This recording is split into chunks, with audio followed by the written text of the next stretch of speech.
listening to the Democratic Voice of Burma. Hello and welcome to DVB English News. I'm Joe. In this week's briefing, 2 journalists, including a DVB CJ, were killed by the military during a raid in Mon State. Family and friends mourn passing of filmmaker Pe Maung Same in Yangon. And how New Delhi must reassess its relationship with Naypyidaw. Plus, what's happening in Myanmar's Sagaing region. Nguyen Thu U, a citizen journalist working for DVB, and Pe Maung Same, a freelance journalist, were killed during a military raid on a home in Mon State's Naypyidaw township on Thursday. Pro-military groups shared reports shortly afterwards, claiming that Nguyen Thu U and Pe Maung Same were members of a local armed group. The two were close friends who studied journalism together, according to a family member. DVB tried contacting military spokesperson Zalman Dun for comment, but didn't receive a response. DVB condemns any attack on media workers in Myanmar, and demands an immediate investigation into the deaths of Nguyen Thu U and Pe Maung Same. The funeral of award-winning documentary filmmaker Pe Maung Same was held at Yeway Cemetery in Yangon on Wednesday. He died at a hospital on August 19th. 3 days after his release from insane prison. Members of Myanmar's literary, arts, and film industries attended the funeral.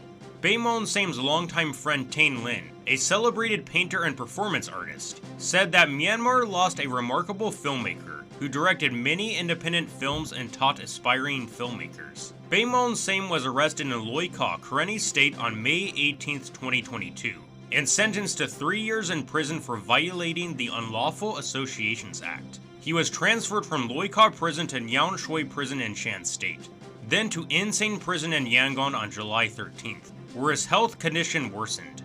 He was then transferred to a private hospital, where the 50-year-old filmmaker died.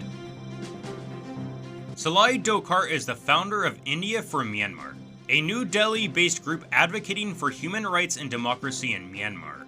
He shared the idea behind his recent op-ed published this week. I wrote an article to explain how the Indian central government has taken the wrong approach to the crisis in Myanmar.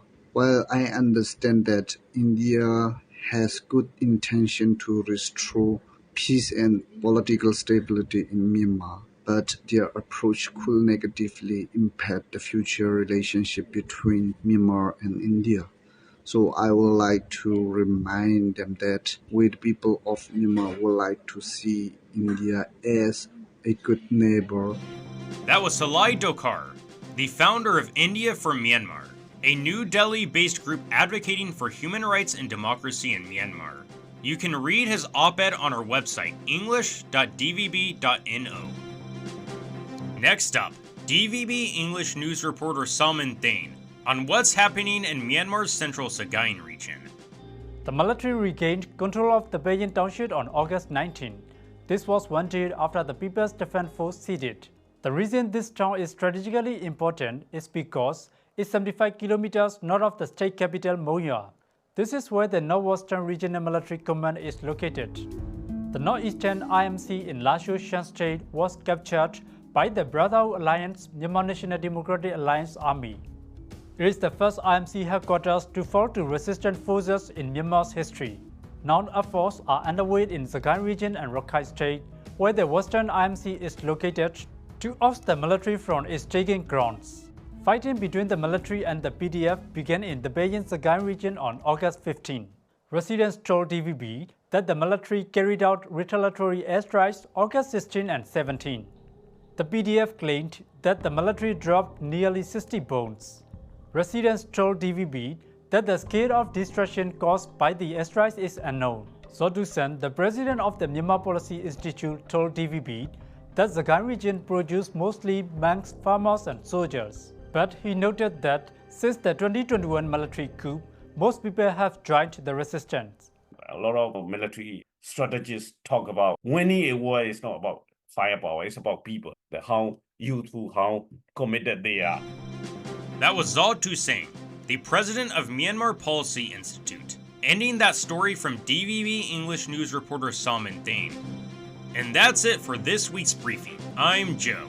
Stay tuned every Friday for the weekly briefing podcast. We are available wherever you get your podcasts. And subscribe to the daily briefing newsletter to stay up to date with the latest on what's happening in Myanmar.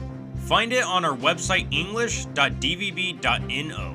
Find DVB English News on X, Facebook, Instagram, Threads, and TikTok. Subscribe to us on YouTube. Thanks for listening.